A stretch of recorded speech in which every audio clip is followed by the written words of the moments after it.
Welcome to Built with Grit. I am your host and strategic partner in cost reduction, Luis Fernandez. And today we are joined by my friend Dena Ganje, owner of My Mechanic, who's got an amazing story of how she started her business, or more importantly, how her customers started her business for her.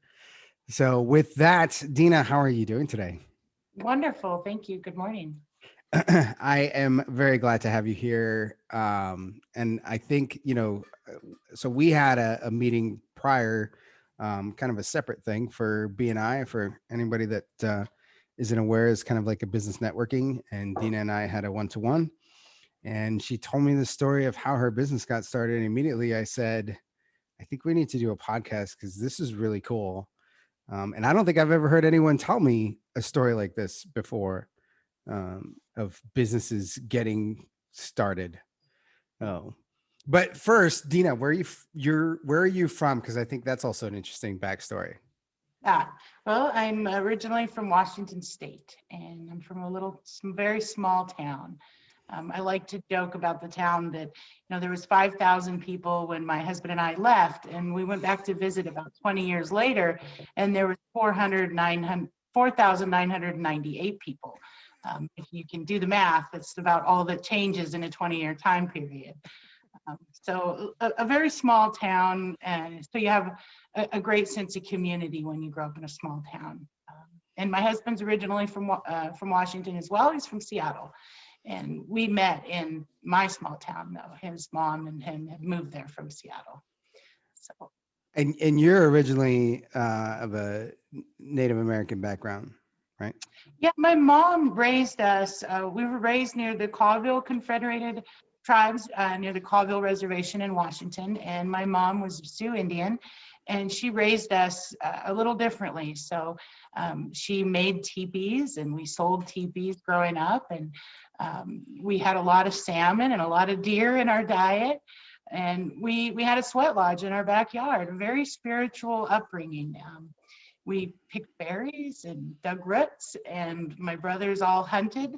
I chose not to hunt. I don't have any interest in that. I've never been hunting, but it's a necessity for those that, want to eat meat. Somebody has to do that terrible, challenging thing. But I grew up and I grew up living off the land and learning to appreciate and give back. It was a great upbringing to be brought up in a Native American household. And in fact, you can sort of see it way back there is a little papoose board. That was mine as a baby. You can just barely see the top of it. There's some boxes in front of it. But my brother and I both, we just called them baby boards. But as I've grown up, I understand other people want this great name, papoose board, so it's more proper. My mom would make baby boards and sell them to other people in the area. She was an artist of all things. That's really amazing. And it's what's also something that I found interesting is, so when I was in the military and outside, I enjoy nature and survival and, kind of I don't know if back to basics, and I don't know if you want to call it that, but just, I feel like it's a good skill to have, just in general, as Mhm. is something that it's important in understanding the flora and fauna and, the types of, what's going on in the earth, right? Um, Mhm. and it's also it's like life slows down when you're doing that. And when you're out there in nature, because I've done it in multiple different, from jungles to forests to deserts, it's all a different realm.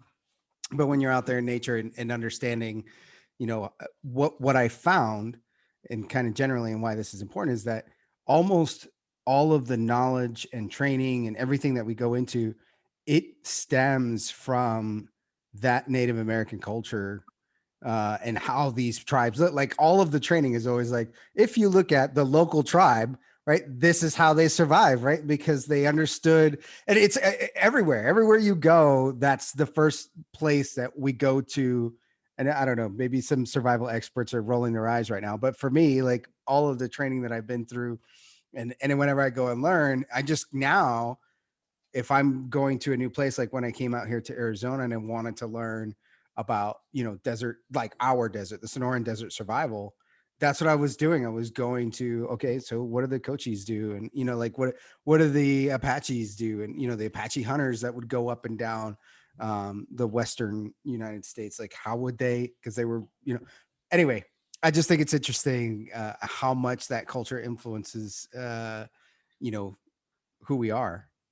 Well, really, to oversimplify it, how many people like to go camping? So many people, that's vacation, and we spend hours preparing for it and gathering all this equipment and having our tent or our RV and our firewood. And there's so many people that are like, oh, I'm not going to buy firewood. I'm going to chop my own wood. And the same thing with, again, to oversimplify, our Christmas tree. Christmas is a different thing altogether, but how many people want to go cut down their own tree? There's something about being connected to nature. Mm-hmm. We all look for it in one way or the other. We have beautiful yards. We bring the tree in the house for the holidays. Okay, that's different. But cutting that tree down is about being connected to the nature and going camping and going fishing, and people go hunting for sport. But really, it probably stems all the way back to the beginning of time, is living off the land and being connected to it. So yeah, the Native American heritage it's alive and well in many ways. Absolutely. Yeah. And particularly out here in the Southwest, I can say, that I've lived out east, and I think it's much more rare to kind of see on display, right?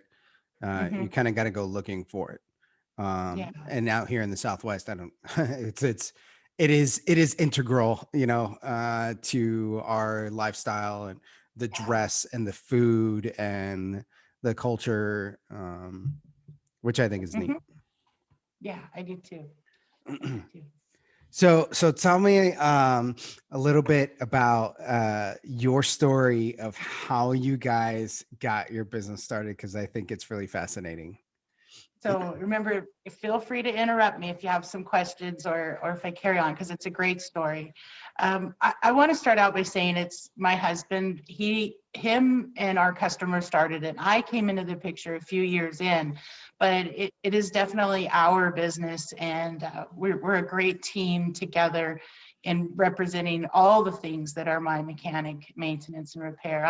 I'm kind of the spokesperson face you get to see, and I'm there in the office every day. I'm at the shop every day, and I do a lot of different things in the business. And he's sort of behind the scenes, not the spokesperson, but the guy running the day-to-day operations with the technicians and the auto repair flow, the workflow within the shop, and development of the shop equipment. So we have very diverse roles. We couldn't do any of it without each other. So it's our business together. But I love that you said, it was the customers started it, because they did. I will always tell people my mechanic was built by and for the customers. And people say, oh, that's a great line. It's real catchy. It sounds good. And, it'll sell well, if you will. But it's not. It has nothing to do with those things. It's just the truth. Yeah. On our logo, you see that it says established in 2008, but really we've been open to the general public since about 2012, 2013. I believe the business license came around 2011, 2012, and we got our first storefront, our first street front where people can see, oh, hey, what's going on there? That didn't happen until January of 14. So why would I say the business was established in 18, and why would I say by and for the customers? So let's, as you say, take a deep dive into that. In 2008, a friend of my husband's, came to us and said, you need to open a business. You need to open an auto repair shop, and you need to do it for yourself and your family and your community. And my husband and I, we don't know anything about business, and we're both happy working people. He was a full-time mechanic, and my background's home health care, taking care of people. It's what I do. And it's kind of what I still do, just in a different way. So, why would we open a business? We said, and he's like, you're really great people. And, Billy here, he's an amazing mechanic, and your community needs you. And being a business owner is the American thing to do. And your family needs you to do just that. So we laughed, and he laughed. but he wasn't laughing. He went home and he made what I'll call calling cards, because we didn't have a business. So he made cards with my husband's phone number on it and started to give them away to people. And we didn't know anything about it. Now, what do you do in that situation? So people call and they say, well, my friend Rick said to call you, Billy, and you might help me with my car. And my husband would say, well, this is where my day job is. I'll be happy to be your mechanic there. Or maybe I can help you out a little bit here, on the weekends. Come by my house and I'll give you a hand.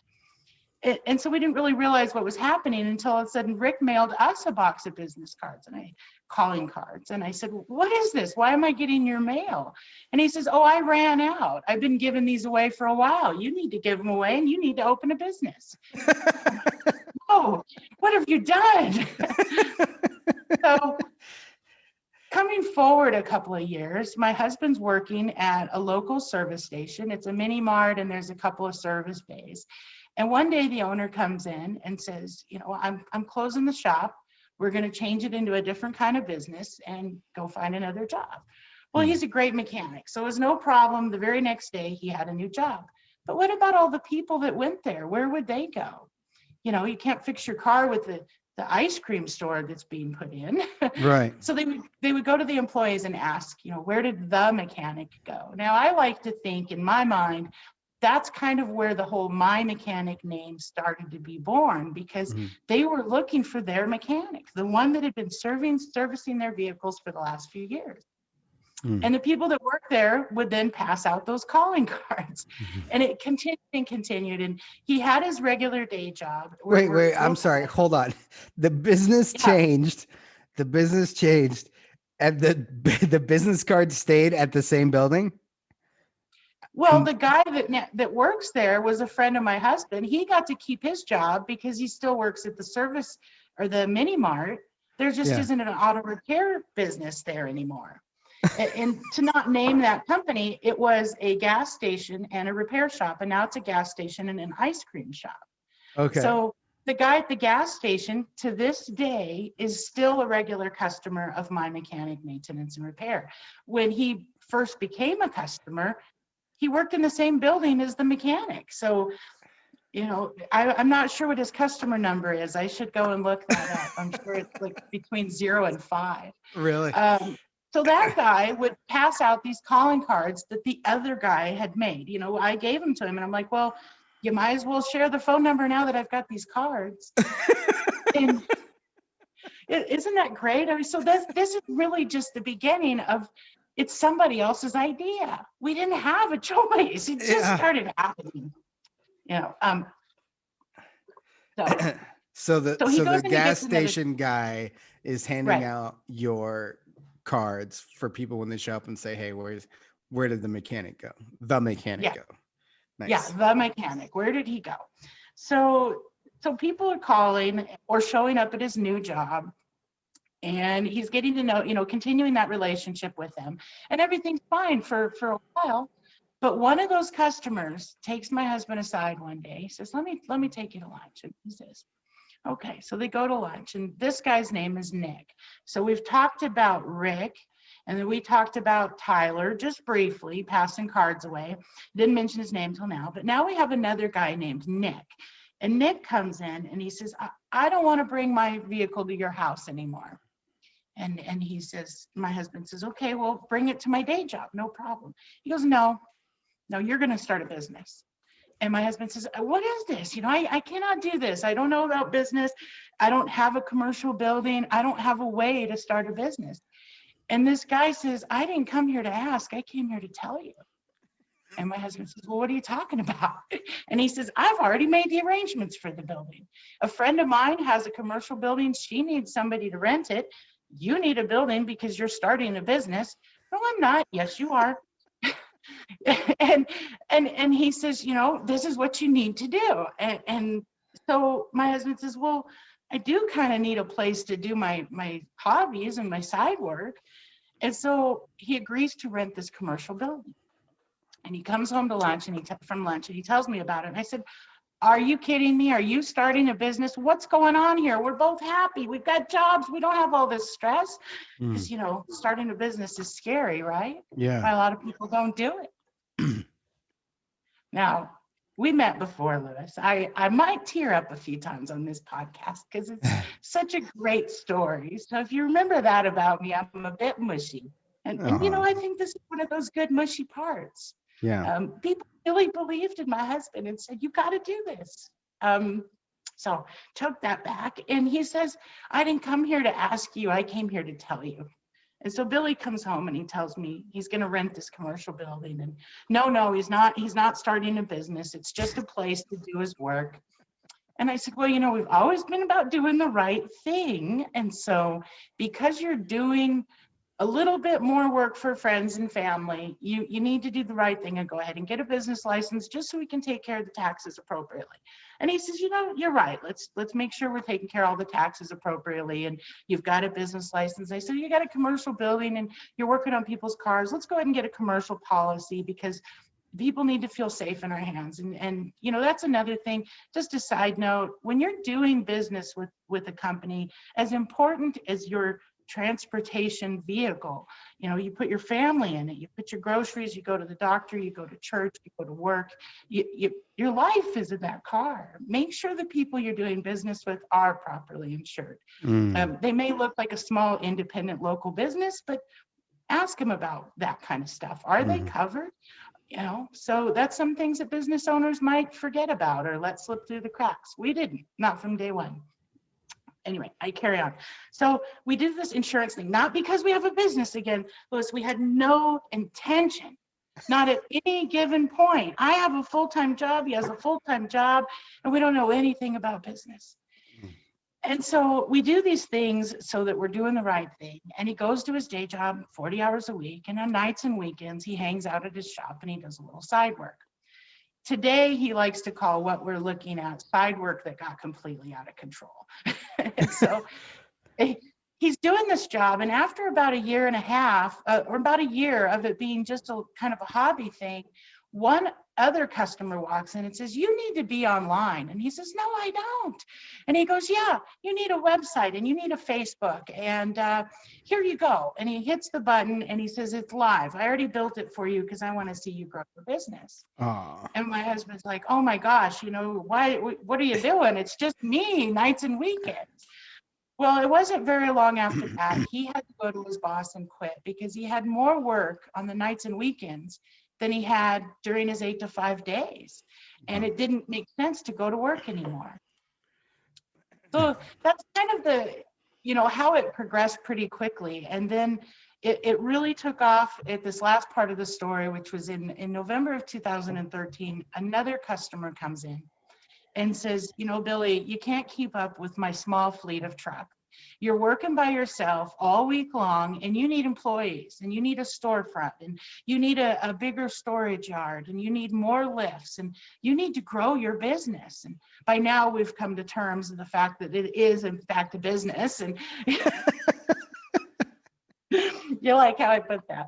So, you know, we've accepted that it's a business and he's trying to run it like a business, but it's just one guy working on some cars and trucks and whatnot. And Mike comes in and says, you know, it's not enough. And this is a completely different person than all the other people I've talked about. The customers built this business. And he says, I want you to grow your business. And there's a shop down the street and it's bigger than this one. And it has a storefront, it has a storage yard. And if you can grow your business out of it, my family will buy that building so that you can rent it. Wow. And it's like, wow, okay. And so Mike and his family bought what we now call Building 1. And Billy and one employee moved in January of 14. And now it's only 21. It seems like so long ago. It's really not. It went by rather quickly because from January of 14, whatever his numbers were as total sales as a small business, in February they doubled, in March they doubled, in April they doubled. That business grew every single month by double for over a year and a half. I retired from healthcare in October of that year. And as of last month, we have 9 people that work there. There's 3 buildings, which are all owned by customers. I've moved from the home that we had for 20 years into a little bit bigger home, which was purchased from a customer. Wow. And many, many things more. Like, we have a fleet of loaner cars. We're an independent garage that has loaner cars that are free to our customers to use. But where do we get these cars? They're purchased from customers too, because if a customer has a vehicle that they're not wanting to invest in anymore, maybe they need to sell it, and maybe it's something that we can turn around and help somebody else with. And so that started as a loaner car program. And then, of course, later, I hope you'll ask me about our Driving Forward Foundation. And that's another beautiful thing that has come out of my mechanic. I this like I said, I hope people are just kind of jaw dropped at this, and truly like exemplifying customer service, understanding the customer needs, and delivering on that in a real way, and placing the customer absolutely up front and first. And the other thing that I want to point out, and it's something that I point out regularly out here, is that every product, every service that you exchange money for, behind it is someone like Dena that has put heart and soul and grit and sweat and tears into bringing that to you. And so the next time that you're in a store, or whatever you're doing, when you give someone $1 for something, just think about that. Like, somebody has a lot of heart behind that.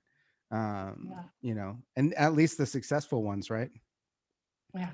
Well, thank you so much for saying that. I often forget to talk about the grit, because the gratitude is so big. It so outweighs anything that we've done. We're just unmeasurably grateful for this community and what it's done for us. The trust, excuse me, I go with the tears again. It's So okay. the trust that people put in us, to talk to us, to work with us, and to implore us to take care of something so important. Excuse me. So it's not nuts and bolts. We know you're not driving just a car. You're not driving just a truck. It's not just what gets you to work. Maybe that one is, but overall, having an automobile means so much more than that. And so, yeah, we've worked night and day to make the business a success. My husband goes in at least 7 days a week. He tries to take one of them off once in a while, but there aren't 8 scheduled. So he goes in every day. And yeah, we're the ones that are up late at night thinking about your car. And we're the ones thinking about the people that have chosen to work with us. We consider that an honor that they chose us to come to work for every day. We've got one gentleman we're about to celebrate 5 years with, so we're super excited about that. And we've watched him grow and seen his dreams.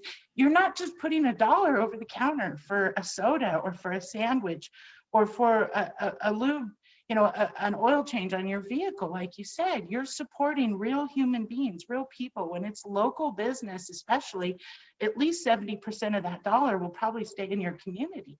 Yeah. So I like to think every dollar that comes over my mechanics counter, the first person that gets it is the guy you handed it to. He's going to take a piece of it and put it in his pocket. And then the guy next to him gets a piece, and then all the technicians will get a piece. And if there's some left, I'll get a piece. And then maybe we'll give the taxes a piece. But the parts and labor, they come from real people handling that stuff. And yeah, I want to talk about one of my favorite quotes. I used to think it was super romantic.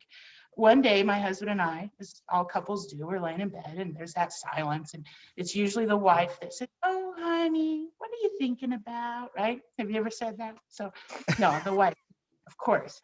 So I say that to my husband, and I thought it was so romantic. He says, often I fall asleep thinking about cars. And I thought, oh man, he just loves what he does. He has such a great passion. Well, I work with 8 mechanics all day long, every day. that was not passion, that was stress. They do. They all fall asleep thinking about your car. You value my automobile even more than I do. All right. So for me, You got it. You're right. I do. But I'm not everybody. For me, the vehicle is truly just a way to get from a location to another. And I'm the guy that will, the moment the the completely automated driverless vehicle is available and affordable, because I don't know that they're affordable yet It will be, just like either. your cell phone is. Yeah, I'm the guy that's gonna get it, right? And I figure, oh, I can multitask and I can hold meetings while I go to another one, and it's, um, but it's, So, it's pretty awesome that you guys are so in tune and take it so seriously, which I gotta say is a testament to how your customers have responded. thank Mm. you. Yeah, thank you very So much. so this is it- I think it's an inspiring story, and particularly for those that are, kind of trying to get off the ground and trying to make stuff happen. And, some things that were said in there. I mean, for years, your husband was working 40 and then, right? Mhm. Um, Yeah. that's a lot of long hours, to spend. And I'm sure that while, at any point in time, there's always, you said he fell asleep thinking about the cars. He's thinking about Mhm. how he's going to solve this problem, and what, Mhm. running through troubleshooting trees in his mind Mhm. of, what's going on here with this, and really taking the time. And Well, that's unique, man. and the people, and it's not just the cars. Now you go from being, he was a mechanic and now we're business owners, and so learning to work with people. I've always worked with people. That's what I do. I take care of people. That's no problem for me. But for him, he went from being a technician who rarely talked to the people to now he has to tell them what's wrong with their car, what's right with their car, and how much it's going to cost them. And sometimes people don't receive that information very well. Right. And so those learning those people skills for a business owner is huge. You know, when we talk about what it's like to be a small business owner, we can talk about the hard work and we can talk about the great stories, but let's not talk about all the people, the resources you need to support you in that success. If you don't know how to run a business, you got to find somebody to coach you so that you do. Mm. Because just doing it trial by error is really, that's probably why a lot of businesses fail, is they're afraid to take that extra expense or take that pride away that they need to remove so that they can talk to somebody about where their challenges are. What you do, with Schoolie Mitchell is amazing. Looking at people's finances and looking at what's going on in the books of a business. Where are their expenses going? Business owners don't always or automatically know how to do that, know what they should be paying for something, and how to negotiate that is something you learn, or you find somebody awesome like yourself and have them do it. Learning to do what you're good at and stop doing what you're not good at was a big challenge to overcome. Yeah. That is very true. I see there comes a point, and making that decision of the scaling decision, I think, is one that, all too often business owners will push off. Um, you know, in the beginning, you create the product. Let's say like an online retailer, right? You create the product, you package it, you ship it, you run the credit card, you put the postage stamp on it. You're doing all of these things. You're doing the books. Mhm. You're the accountant, and at some point, you can't anymore, right? Well, if you're doing it right, right? At some point, you won't be able to do all of these Mhm. things. And now comes a decision where you're going to take another pay cut. Like you already took one when you started your business, and now you're going to take another Mhm. one, and Mhm. because you're going to be paying somebody. And not only that, but now you also take on the psychological responsibility of taking care of another human being. And that is not an easy one, and not something to be taken lightly. And you've got 10 employees, right? You said. We have seven, so, and Billy and I make nine. Okay. So, Mhm. there's 7 families that, are on your mind, right? And I Mhm. think Yeah. about, some decisions and actions that a business owner takes, and some of them are a little more famous than others. So let's take a guy like, when Elon Musk went and smoked weed on the Joe Rogan show. and the company lost, I don't know how many millions of dollars, right? That's a Yeah. response. There are people that work for him that were concerned about that, right? Like, you're stuck with that. Or Yeah. the My Pillow guy, regardless of what you think about what he's done, but I mean, he associated himself, and a bunch of people stopped carrying his goods. uh, Hmm. and now all of those employees are stuck. There was one recently of a guy, um, who was harassing some teenage kid that was wearing a boy that was wearing a dress to prom, and so the company came out and fired him. But you've already like, these are responsibilities that, as a business owner, you have an additional one that goes beyond the borders of the business that you have. Exactly. And you got to remember that, like, these people are relying on you to do the right thing and say the right thing and have integrity and look out for them, because the families of your employees are requiring it, you know Hmm. so Well, like I said, that we're lucky they choose to work with us. When you hire somebody, it's a two-way interview. It should be always.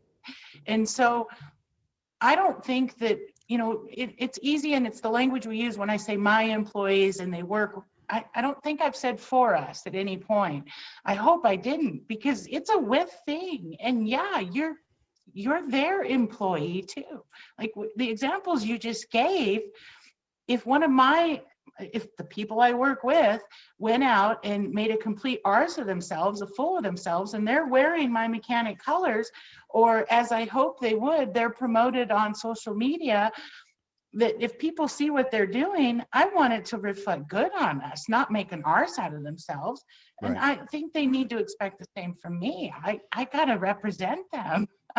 I Yeah. can't believe some of those things you just, I don't watch television. So even though I'm on social media a lot, some of those things you mentioned, I had not heard of yet. And they're pretty out there. Wow. As an employer, as a representative of your company, whatever your role is, think about the other guy. Gee, Yeah. Yeah. wear a full face shield mask next time you're going to make an arse out of yourself. To not Not like. shop colors, not your own company's logo. Don't do it. Yeah, it's it's something I really like the way you just described the people that work with your company. um I think it is something that also, when we're talking about the success of this business, where customers are donating and are doing all that, like, they're creating this business, and then you have employees who are also engaged in the business as well. And all of that, I think, stems from kind of your attitude towards them, right? So you've Mm, got this empathetic, gracious attitude towards everyone, and that is involved in this exchange of funds across the counter. And so the response is, I think, predictable, that they would feel mm, the same way towards you and your business.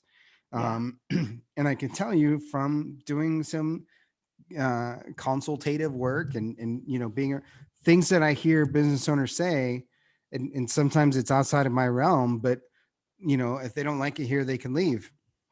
That's a Mm, mistake. That's the wrong attitude, because they're going to take yeah. you up on that. They will take you up on that. So you're going to spend the Mhm, time and money and energy in training somebody. They're going to learn about your business, and then they're going to take that somewhere else.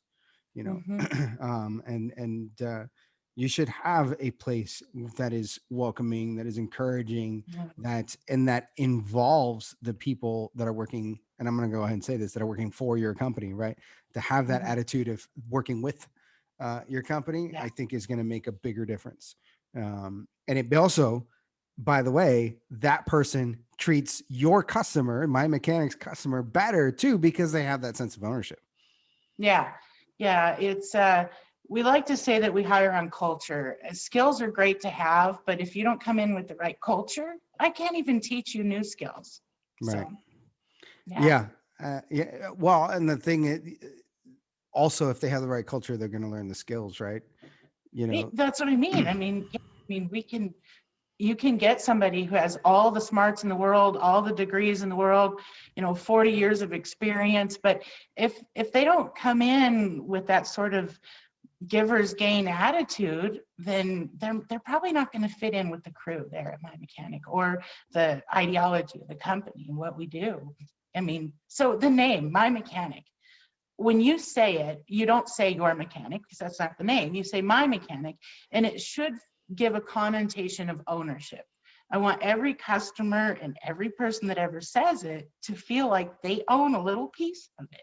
So the people that work there, you want them to feel like a team, yeah. In any company, every company should look at that when they're hiring people. Is, sure, they're looking at somebody who has a great background, a great story, lots of great references, but have them come in and hang out with the people that already work there. Maybe break bread, share a meal, or hang out during a shop meeting. Or if you have a business event, maybe a picnic, well, I did say breaking bread, or some sort of social, or a Zoom social. A lot of people do these, what are they called? The search rooms where you get, you have to find your way Escape out of a rooms. Yeah. mystery room, escape rooms, right? Invite this applicant into your culture to see how that's going to work out. That's my business advice on that, as far as finding the right people. That's so great advice, particularly with the typical interview panel, 3, 4, 5-on-1 barrage of questions. What's your greatest weakness? Why should we hire you? Um, all BS, and none of it works. I Right. think just having a conversation with somebody, taking them out, like what you just described, is going to be such a better predictor of someone's behavior and adaptability Mm-hmm. than anything else. That's the other thing I want to point out is I kind of got to thinking about it when you were saying about I can train skills. Um, U.S. military special operations folks, Green Berets, Rangers, Navy SEALs, and the like. Okay, that not a single person that was hired into that group knew anything about how to operate in that group when they got the job. None of them. They all Wow. started with no knowledge. They may have come from an infantry background. They may know how to shoot a gun, and that they've got some basic, but none of them. And nobody in Delta Force was in Delta Force before they got into Delta Force, right? Like you, you start off not knowing that job. They weed out people based on their culture fit, and I put air quotes in culture. Yeah, yeah. Yeah, it's a little bit more, but that's what they're hiring for. They're hiring for the type of person that's interested in doing that, and whether or not they're going to fit in with the group, and what are their leadership traits, and the like. And all the other stuff they'll train. They'll train you how to shoot a gun. Yeah. They'll train you how to operate the radio, or be a medic, or do explosives, and call artillery, whatever. All that stuff we'll train that later. Mm-hmm. But we can't train a person who doesn't fit into the culture. Yeah. And so, absolutely, well, spot on. You are modeling the methods for the most lethal force in the history of mankind. So, good job. That, just doesn't seem to surprise me with my personality. But no, that's really great to hear. I didn't know that. That is phenomenal. Yeah, yeah. I really, when you were talking, I was thinking, you get put into that position and you don't know the job. That's a pretty big deal. And I'm thinking, what would other employers say to me? What have other shop owners said to me when I've talked about this hire for culture, get to know the person? I've really had, and this is sort of the negative side of this, I've had other business owners say, well, I'm not hiring them to marry my kids, or I'm not trying to get a new in-law out of this, or they're not going to be with me forever. I'm hiring them to do a job. I'm not trying to hire my next best friend here. But aren't you? Mm. How many hours a day are you going to spend with these people? I still, I don't need to know their personal lives. I want to know what they can do for me. It's, whether they work for you a day, a year, or 20 years, you want them to feel like they're part of something bigger than themselves. And you want to feel like you've got their buy-in. And so Yeah. if you're just treating them like a piece of paper, like a set of skills, and forgive me, in our case, some people call mechanics a tool. You got lots of tools in the shop. You've got a lift, you've got an AC machine, you've got, alignment machines, you've got all kinds of things. That person brings skills to the table, but they are never a tool. They're Yeah, that's whew, I Yeah. So, look at your hirees, look at the people you're bringing in, even if it's a day, a year, or 20 years, look at them as people that are part of, they're an extension of you. You can't be the face of your company all the time. You can't do all the jobs. You can't do all the skills. Look for somebody that's a little bit like you, or maybe a little bit different than you. If they got something you don't, you need, they're still people first. Well, turnover is expensive too. Like if you need any sort of motivation outside of the heart motivation, just understand that it costs you a lot of money every time you have to hire somebody. So let's start Just the there. paper alone. Yeah, Yeah. right. So tell me about this foundation. Okay, so as we are giving people, my husband and I have always liked to help people and make a difference where we can. Neither one of us grew up rich.